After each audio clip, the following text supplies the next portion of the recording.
Hello guys, today we will study about the sentence. What is a sentence? तो sentence होता क्या है?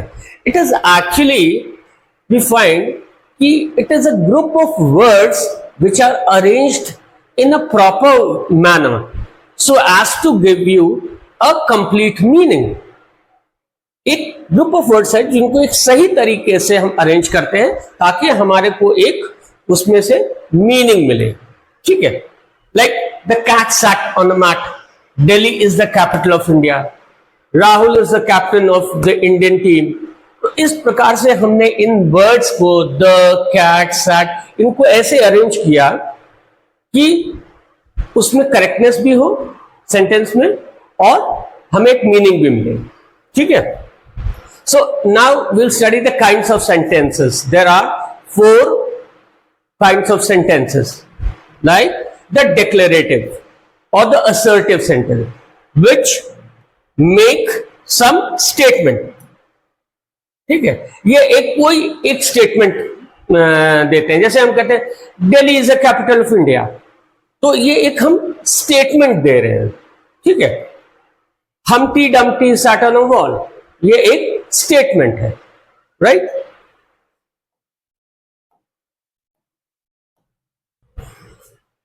फिर दूसरे प्रकार के क्वेश्चंस कैसे होते हैं जो कि क्वेश्चंस पूछते हैं. Interrogative sentences. Right, what is your name, where do you live, what is your native language, who are you. तो इस तरह से हम जब प्रश्न पूछते हैं जिन सेंटेंस में है, तो ये भी सेंटेंस ही. देखिए, group of words arranged in a proper order to give some meaningful meaning. Right, तो लेकिन ये यहां पे प्रश्न पूछ रहे हैं तो इनको कहते हैं हम इंटरोगेटिव. ठीक है, थर्ड टाइप में हम कहेंगे द इंपेरेटिव सेंटेंस, यानी वो सेंटेंस जो कुछ कमांड कर रहे हो या रिक्वेस्ट कर रहे हो. Please get me a glass of water, या sit down, stand in a line. तो एक तरह से ये कमांड है. तो ऐसे कमांडिंग क्वेश्चंस में को हम कहते हैं इंपेरेटिव सेंटेंसेस. इन सेंटेंसेस में जनरली हम देखते हैं कि हमारा सब्जेक्ट मिसिंग है. जब हम बी क्वाइट बोल रहे हैं तो हम कोई सब्जेक्ट, कोई नाउन को इंट्रोड्यूस नहीं कर रहे हैं. यहां पे सब्जेक्ट जो है वो अज्यूम्ड होता है कि you be quiet. Okay, then we have the exclamatory sentence. Hooray, what a day, alas, she is no more.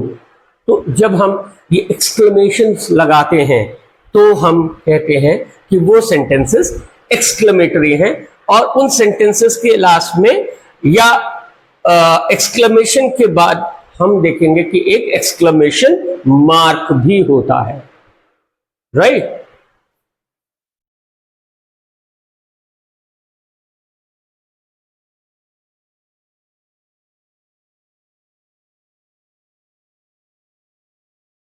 Now we'll see subject and predicate. ठीक है, कोई भी हम सेंटेंस लेते हैं तो उसमें एक सब्जेक्ट होता है, एक प्रेडिकेट पार्ट होता है. सब्जेक्ट क्या होता है, हमें बताता है कि इस सेंटेंस में कौन एक्शन कर रहा है, the doer of the action.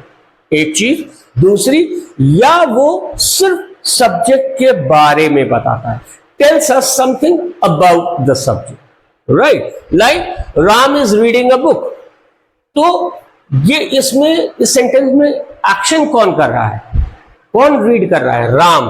तो यहां पे हमारा सब्जेक्ट हो गया राम. ठीक है, इज रीडिंग अ बुक, ये पार्ट हो गया हमारा प्रेडिकेट. ये बता रहा है कि राम क्या कर रहा है. एक सब्जेक्ट पार्ट होता है कि हमें किसके बारे में बताया जा रहा है. ठीक है, और दूसरा पार्ट होता है क्या बताया जा रहा है. तो जो subject part is the doer of the action, या किसके बारे में बात हो रही है. राइट, और predicate part is reading a book. Ram is reading a book. Peacock is a beautiful bird. तो यहां पे इज अ ब्यूटिफुल बर्ड ये predicate part of the sentence है जो कि हमें पीकॉक के बारे में बता रहे हैं. ओके.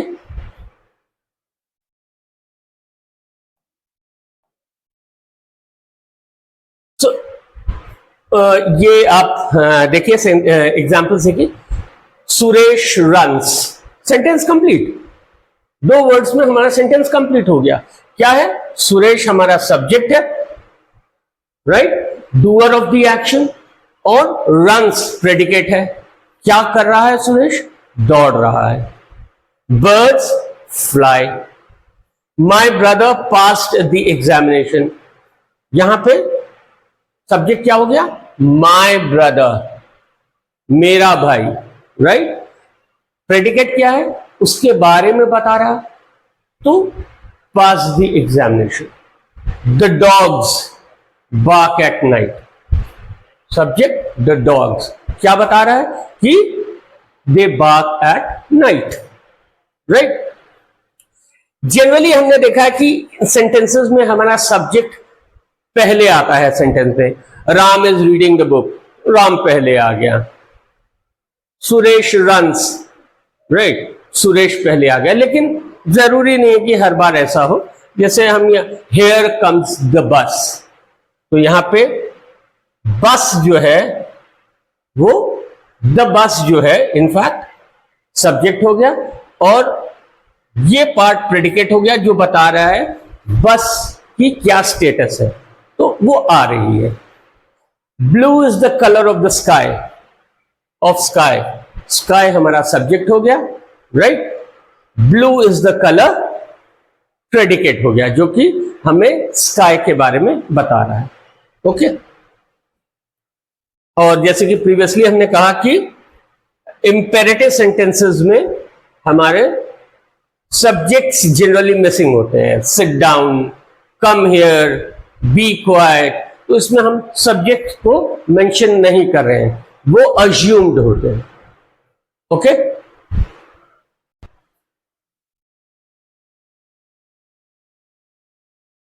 एक छोटा सा प्रैक्टिस करेंगे। In the following sentences separate the subject and the predicate, right. The boy stood on the burning deck, किसके बारे में बात हो रही है? लड़के के बारे में। द बॉय, ठीक, द बॉय हमारा सब्जेक्ट हो गया, और क्या बता रहे हैं? कि वो एक बर्निंग डेक पे खड़ा था, तो ये पार्ट हमारा प्रेडिकेट हो गया, right. Stone walls do not make a prison, किसके बारे में बात हो रही है? प्रिजन के बारे में, अ प्रिजन, राइट।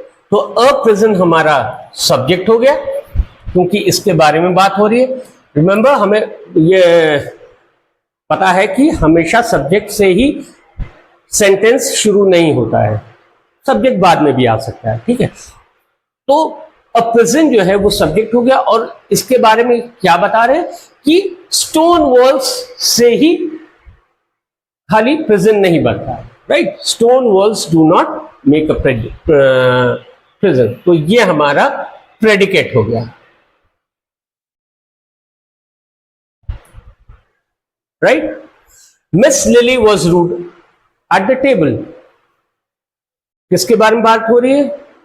हमें बस सेंटेंस में ये देखना है कि किसके बारे में बात हो रही है। जैसे ही हम ये पकड़ लेंगे, हम ये जान जाएंगे कि ये हमारा सब्जेक्ट है, और रेस्ट ऑफ द सेंटेंस उसी के बारे में बोल रहा होगा तो वो प्रेडिकेट हो जाएगा। ही, प्रोनाउन ही, किसी व्यक्ति के बारे में बात हो रही है। हैज अ गुड मेमोरी, तो ही सब्जेक्ट हो गया, ठीक। बैड हैबिट्स, ठीक, बैड हैबिट्स हमारा हैबिट्स के बारे में बता रहा है, यानी एक एब्स्ट्रैक्ट नाउन उसके बारे में बता रहा है, तो बैड हैबिट्स हमारा सब्जेक्ट हो गया। द अर्थ, किसके बारे में बात हो रही है? अर्थ के बारे में। द अर्थ, ये हमारा प्रेडिकेट हो गया। द अर्ली बर्ड, राइट, ये हमारा सब्जेक्ट हो गया। कैचेस द वर्म हमारा प्रेडिकेट हो गया, ओके।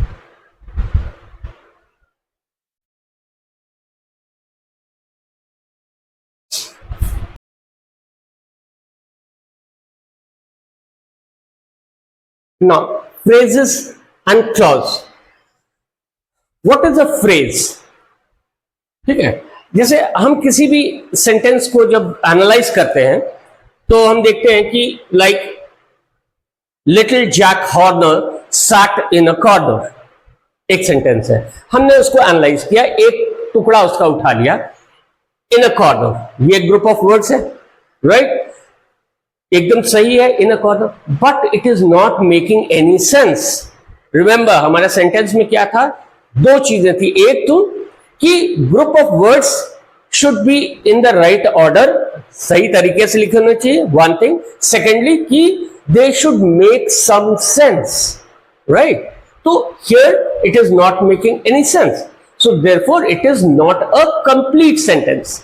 ओके, सो जो, क्योंकि इसमें एक हमने प्रीवियसली पढ़ा था कि एक सेंटेंस में एक सब्जेक्ट होता है और एक प्रेडिकेट होता है। ये ग्रुप ऑफ वर्ड में हम देखेंगे कि सब्जेक्ट टोटली मिसिंग है और ये अपने आप में कोई मीनिंग नहीं दे रहा है। That is why it is called a phrase. Okay, अब इन सेंटेंसेस को देखिए, पूरा सेंटेंस पढ़िए। The sun rises in the east, खाली हम अगर इन द ईस्ट की बात करते हैं तो ये अपने आप में कोई सेंस नहीं दे रहा है, but it is an important part of the sentence, it is an important, जरूरी हिस्सा है ये सेंटेंस का, ठीक है। तो क्योंकि ये अपने आप में कोई मीनिंग नहीं दे रहा है, इसमें कोई सब्जेक्ट नहीं है, so this becomes a phrase. Humpty Dumpty sat on a wall to my door, it was sunset of great beauty, the top of the mountains. तो हम जितने भी ये बोल्ड लेटर वर्ड्स अगर इनको हम एनालाइज करें तो हम देखते हैं कि they are adding an important meaning to the sentence, वो सेंटेंस को एक इंपॉर्टेंट मीनिंग दे रहे हैं, पर अपने आप में वो सेंटेंस नहीं है। क्यों? क्योंकि उनमें सब्जेक्ट नहीं है और वो एक सेंस नहीं बना रहे। That is why they are called phrase. Okay, अब हम आते हैं कि नेक्स्ट इस पे क्लॉज क्या होता है, right, what is a clause. अब इन सेंटेंस को फिर से देखिए, he has a chain of gold, खाली अगर हम ऑफ गोल्ड कहेंगे तो again this will be a phrase because इसमें अपना सब्जेक्ट नहीं है। लेकिन अगर हम ये कहेंगे he has a chain which is made of gold, तो यहां पे हमारे को एक सब्जेक्ट मिल जाता है, ठीक है। तो हमें क्या मिल जाता है, सब्जेक्ट मिल जाता है, जो कि विच किसको पॉइंट कर रहा है, चेन को, ठीक है। तो हम अगर किसी नाउन की जगह कोई वर्ड यूज कर रहे हैं तो वो प्रोनाउन हो गया, राइट। और सब्जेक्ट क्या होता है, it is either a noun और a pronoun, correct. So here which is made of gold is a complete sentence because it has got a subject and a predicate. समझ में आया? ठीक है।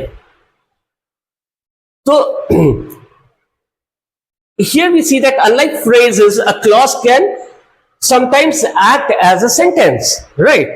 अब नीचे के देखिए, people who pay their debt are trusted.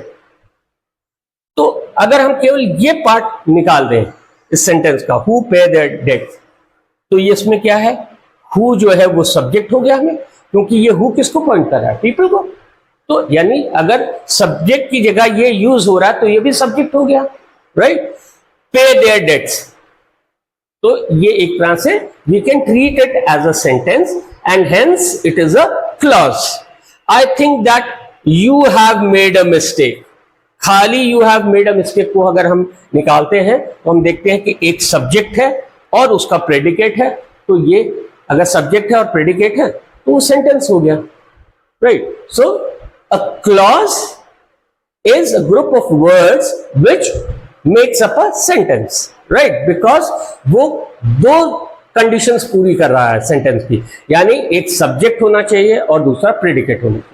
लेकिन फ्रेज में हम देखते हैं, फ्रेज में वो दोनों कंडीशन पूरी नहीं होती है, इसीलिए उन ग्रुप ऑफ वर्ड्स को हम फ्रेज कहते हैं, ठीक है। डिफरेंस समझ में आ गया फ्रेज और क्लॉज के बीच में? ओके,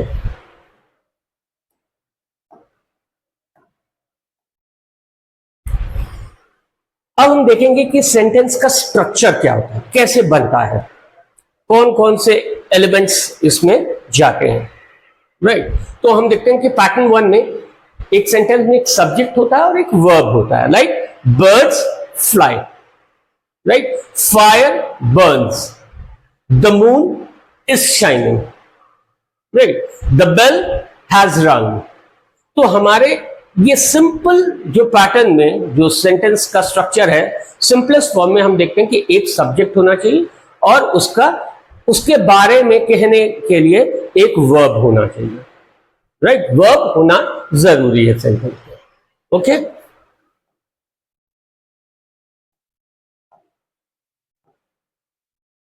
पैटर्न 2 देखिए, अब यहां पे सब्जेक्ट भी है प्लस वर्ब भी है प्लस एक डायरेक्ट ऑब्जेक्ट भी है, ठीक है। I know his address, the boy has lost his pen, right, Mohan open the door, you must wash your hands, we should help the poor. अब इन सेंटेंसेस में एक चीज आप नोटिस करेंगे कि अगर हम जो पहला पैटर्न नंबर 1 था खाली आई नो कह देते हैं तो भी एक सेंटेंस कंप्लीट है, क्योंकि एक सब्जेक्ट है और एक वर्ब है, गुड। लेकिन अगर हम उसी सेंटेंस को थोड़ा और विस्तार से इलैबोरेटली कहना चाहेंगे तो हम कुछ बताएंगे कि I know something, I know your address, I know your name. तो हमने जब इसके बाद जो भी बोला, इस वर्ब के बाद जो भी बोला, तो वो डायरेक्ट ऑब्जेक्ट हो जाता है, किसका, वर्ब का। It becomes the object of the verb, right, his address, the boy has lost, right, it is a sentence, the boy has lost. लेकिन हम आगे चल के कहते हैं हिज पेन, क्या लूज किया, हिज पेन। तो जब हम इस वर्ब को एक के आगे उसको और विस्तारित करके बोलते हैं तो जो ये लेटर्स, ये वर्ड्स आते हैं, ये बन जाते हैं उसके डायरेक्ट ऑब्जेक्ट, वर्ब के direct object, right. You must wash your hands, okay.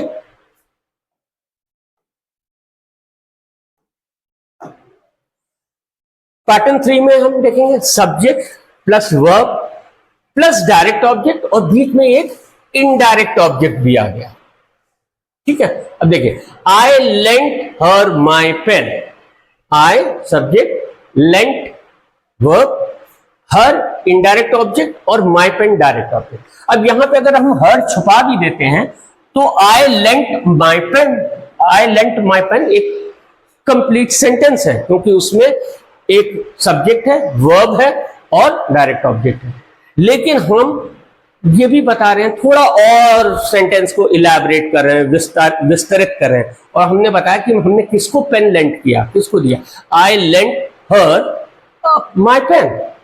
तो यहां पे जो वर्ब के नजदीक ऑब्जेक्ट आ गया वो इनडायरेक्ट ऑब्जेक्ट हो जाता है, और जिसके बिना सेंटेंस अधूरा है वो डायरेक्ट ऑब्जेक्ट हो जाता है। अगर हम कहेंगे आई लेंट हर, अगर मैं माई पेन छुपा दूं और कहूं आई लेंट हर, तो एक it is not making a complete sense, right. The teacher gave us homework, ठीक, द टीचर गेव होमवर्क, ये छुपा दीजिए। तो आपका सब्जेक्ट, वर्ब और डायरेक्ट ऑब्जेक्ट कंप्लीट हो गया सेंटेंस। लेकिन उससे पहले हमने डायरेक्ट ऑब्जेक्ट से पहले अगर कुछ और आइटम डाला है इसमें, तो वो that becomes an indirect object, right. और इनडायरेक्ट ऑब्जेक्ट आप देखेंगे generally they are either noun और अ प्रोनाउन, या तो नाउन होगा या प्रोनाउन होगा। The old man told us the whole story, ठीक, indirect object us, the whole story, right.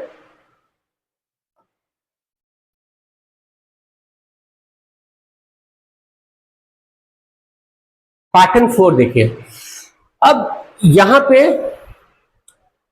Subject है, वर्ब है, एक प्रेपोजिशन है और प्रेपोजिशन के बाद में पढ़ने वाला जो भी नाउन या प्रोनाउन होगा उसको हम प्रेपोजिशन का ऑब्जेक्ट कहते हैं, राइट? वो वर्ब का ऑब्जेक्ट नहीं रह जाता है, that becomes a prepositional object. Like we are waiting for Suresh. तो प्रेपोजिशन क्या होता है? प्रेपोजिशन बेसिकली दो नाउन्स या प्रोनाउंस को आपस में जोड़ेंगे तो नहीं, एक रिलेशनशिप एस्टैब्लिश करता है, राइट? प्रीपोजिशन यानी कि उसकी पोजीशन जो होती है वो एक नाउन के प्री में होती है और एक दूसरे नाउन को वो अपने बाद वाले नाउन या प्रोनाउन से एक रिलेशनशिप एस्टैब्लिश करता है। कैसे? यह वी आर वेटिंग फॉर, किसके लिए वेट कर रहे हैं हम? सुरेश के लिए, फॉर। तो this for becomes a preposition और ये नाउन या प्रोनाउन इसके बाद आ रहा है तो ये इसका प्रेपोजिशनल ऑब्जेक्ट हो जाएगा। You can't count on his help. तो हिज हेल्प जो है वो प्रेपोजिशनल ऑब्जेक्ट हो गया और ऑन जो है वो प्रेपोजिशन है, राइट? बिकॉज यहां पे ये ऑन जो है वो इसको और इसको ठीक रिलेट कर रहा है, या आप कहेंगे कि इस पार्ट को और इस पार्ट को रिलेट कर रहा है, एक रिलेशनशिप एस्टैब्लिश कर रहा है। These books belong to me. ये बुक्स को और मेरे मतलब टू मी के बीच में एक रिलेशनशिप एस्टैब्लिश कर रहा है। Okay, his uncle met with an accident. यहां पे ये जो पैटर्न 4 है ये हमारे को बता रहा है कि कैसे हमारा सेंटेंस स्ट्रक्चर का एक और एक पैटर्न हम यूज कर सकते हैं, राइट?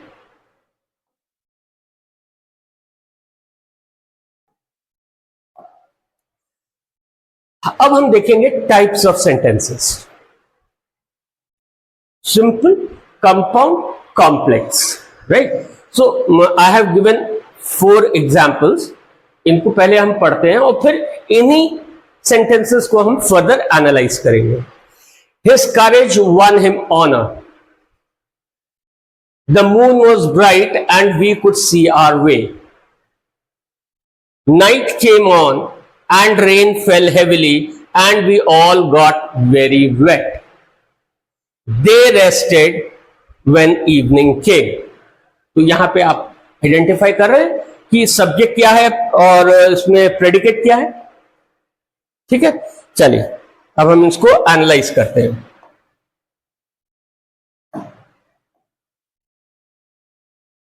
हिज करेज, ये सब्जेक्ट हो गया।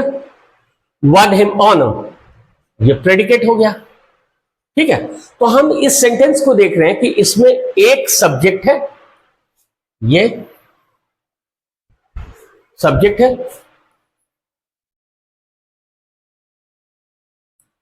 और ये प्रेडिकेट हो गया। So one subject and one predicate, right? So this is called a simple sentence. Okay, next we'll analyze sentence number 2. The moon was bright and we could see our way. तो यहां पे देखेंगे कि हमारा एक तो ये सेंटेंस बन रहा है और दूसरा ये सेंटेंस बन रहा है, ठीक है? द मून वॉज ब्राइट अपने आप में एक सेंटेंस है, द मून जो है वो एक सब्जेक्ट हो गया और ये वॉज ब्राइट जो है ये हमें मून के बारे में बता रहा है, ये प्रेडिकेट हो गया। इधर आते हैं, वी, ठीक, ये हमारा सब्जेक्ट हो गया। कुड सी आवर वे हमारा प्रेडिकेट हो गया। तो यहां पे हम देख रहे हैं कि दो सब्जेक्ट और दो प्रेडिकेट है और उसको ज्वाइन कर रहा है एंड, ये हमारा कोऑर्डिनेटिंग कंजंक्शन है। दो सेंटेंसेस को ज्वाइन कर रहा है and which is a conjunction, right?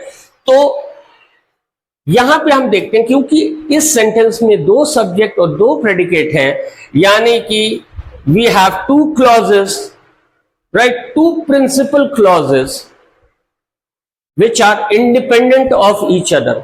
दो प्रिंसिपल या मेन क्लॉज हैं जो कि एक ये क्लॉज हो गया और एक ये क्लॉज हो गया, ये एक दूसरे से इंडिपेंडेंट है, ये डिपेंड नहीं कर रहे हैं, ठीक।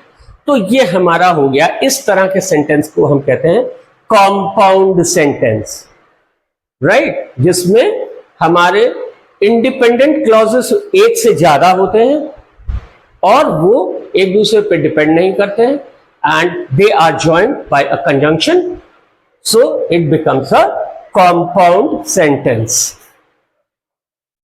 तीसरा एग्जाम्पल हम लोग देखेंगे, again, night came on and rain fell heavily and we all got very wet. तो यहां पे हमारे तीन क्लॉजेस बन गए, नाइट केम ऑन यानी तीन सेंटेंसेस बन गए, यहां पे हमारा ये सब्जेक्ट हो गया, रेन फेल हेवीली दूसरा सब्जेक्ट हो गया, वी ऑल गॉट वेट तीन सब्जेक्ट हो गए और तीन प्रेडिकेट हो गए। तो यानी कि यहां पे अगर हम देखेंगे तो हर क्लॉज या हर सेंटेंस एक दूसरे पे निर्भर नहीं है, इंडिपेंडेंट है। So now we can say that a sentence can have two or more than two independent clauses joined by a coordinating conjunction, right?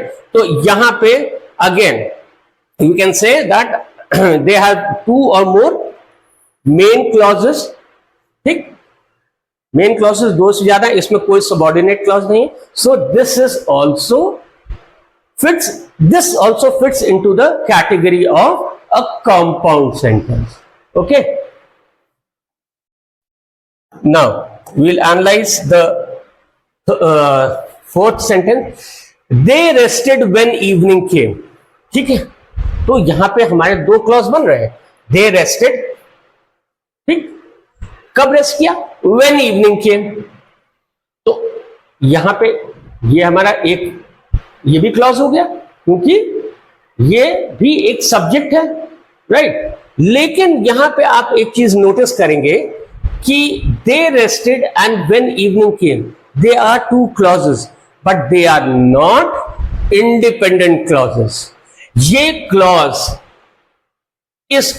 इस क्लॉज पे डिपेंड कर रहा है। अगर हम दे रेस्टेड को हटा दें तो व्हेन इवनिंग केम अपने आप में खड़ा नहीं हो पाएगा, अपने आप में कोई मीनिंग नहीं दे पाएगा, दो it is a clause, it has, क्योंकि वो उसकी जो क्वालिफिकेशन है क्लॉज की उसको क्वालिफाई कर रहा है उसमें, क्योंकि इसमें एक सब्जेक्ट भी है और एक प्रेडिकेट भी है। लेकिन ये इंडिपेंडेंट क्लॉज नहीं है, ये एक डिपेंडेंट क्लॉज है, ठीक है, ये एक सबऑर्डिनेट क्लॉज है।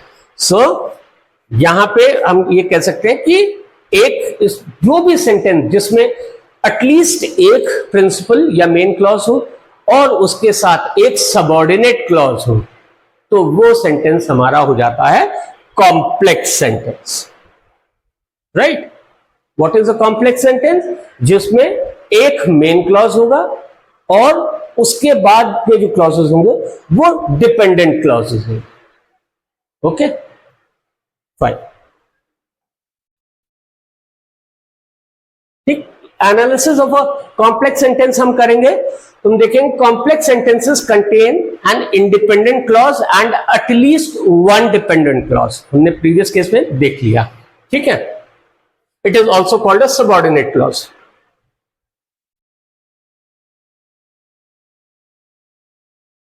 Independent clauses are, what are independent clauses? They are complete sentences on their own, ठीक है।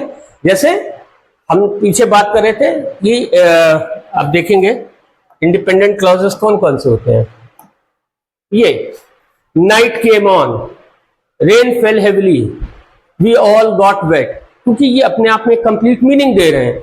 ये सेंटेंस इस पे डिपेंड नहीं कर रहा है, ये सेंटेंस इस पे डिपेंड नहीं कर रहा है, ये सेंटेंस इस पे डिपेंड, तो तीनों सेंटेंसेस इंडिपेंडेंट है, and that is why they are called independent clauses. Okay, right. लेकिन डिपेंडेंट क्लॉज के साथ क्या प्रॉब्लम होती है कि डिपेंडेंट क्लॉज जो होता है, it can not stand on its own. When evening came, तो वो अपने आप में कोई कंप्लीट मीनिंग नहीं दे रहा है। So that is why it is called a dependent clause और अ सबऑर्डिनेट क्लॉज, ठीक। लेकिन जैसे हमने कहा both clauses contain a subject and a verb, दोनों में अपना सब्जेक्ट होता है, अपना वर्ब होता है, right? So why is one complete sentence and other is not? Because subordinate clause और dependent clause always start with a subordinate conjunction. जो सबऑर्डिनेट क्लॉज होते हैं they always start with a subordinate conjunction. जैसे हमने एक conjunction था तो उसको हम कहते थे कोऑर्डिनेटिंग कंजंक्शन, जो कि दो इंडिपेंडेंट क्लॉजेस को जोड़ रहा था. लेकिन हमारे कॉम्प्लेक्स सेंटेंस में जो सबऑर्डिनेट क्लॉज होता है which is dependent upon the main clause, that subordinate clause starts with a subordinate conjunction such as until, because, while, now, now that, right?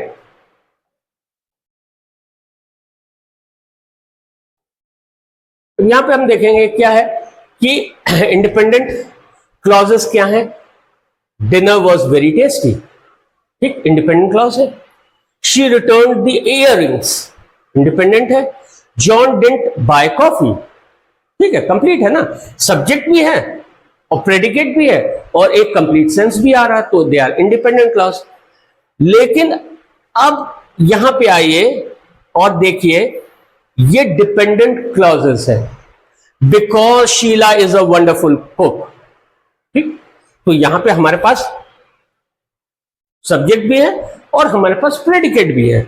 After noticing दे, किसके बारे में बात कर रहे हैं? उनके बारे में. So after noticing they were scratched, तो यहां पे हमारा सब्जेक्ट भी है और प्रेडिकेट भी है. लेकिन यहां पे क्या हो रहा है, ये अपने आप में मीनिंग नहीं दे रहा है, ये क्योंकि ये सबऑर्डिनेट क्लॉज है. और ये स्टार्ट किससे हो रहा है? Because after when he realized he had no money. So what, अपने आप में कंप्लीट नहीं हो रहा है. अब इनको इनके साथ जोड़िए. Dinner was very tasty because Sheela is a wonderful cook. देखिए एक पूरा सेंटेंस, इलाबरेट सेंटेंस बन गया. लेकिन यहां पे क्या है, ये इंडिपेंडेंट क्लॉज है, ये डिपेंडेंट क्लॉज है, और डिपेंडेंट क्लॉज का जो कंजंक्शन है, जो सबऑर्डिनेट कंजंक्शन बिकॉज, ये सेंटेंस बिकॉज से शुरू हो रहा है, right? She return the earrings after noticing they were scratched. उसने अपनी इयररिंग्स बाली वापस कर दी जब उसने देखा कि वो उसमें कुछ स्क्रैच लगा हुआ था, इयररिंग में एक स्क्रैच लगा हुआ था. तो ये जो सबऑर्डिनेट क्लॉज है ये स्टार्ट किससे हो रहा है? सबऑर्डिनेट कंजंक्शन से. कौन सा? After. She return the earrings after noticing they were scratch, right? John didn't buy coffee when he realized he had no money. Subordinate clause क्या है? When, right? और subordinate conjunction क्या है? When. और subordinate clause ये पूरा हो गया. When he realized he had no money. लेकिन अगर इसको आप अकेले में पढ़ेंगे तो ये कुछ मीनिंग नहीं देता है. जब उसको ध्यान आया कि उसके पास पैसा नहीं है, जब उसको ध्यान आया, तो सेंटेंस अधूरा है ना. उसके बाद क्या किया उसने, या उससे पहले क्या किया? ये so when he realize he had no money John didn't buy coffee. ऐसे भी कर सकते हैं, इसको भी लिख सकते हैं. When he realize he had no money John didn't buy a coffee.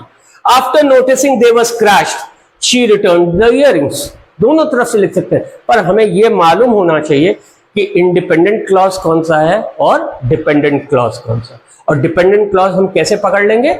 जब हम जानते हैं कि डिपेंडेंट क्लॉज की शुरुआत डिपेंडेंट कंजंक्शन से होती है या कोऑर्डिनेटिंग सबऑर्डिनेट कंजंक्शन से होती है. सबऑर्डिनेट कंजंक्शन क्या होगा? Because, after, when, until. Okay,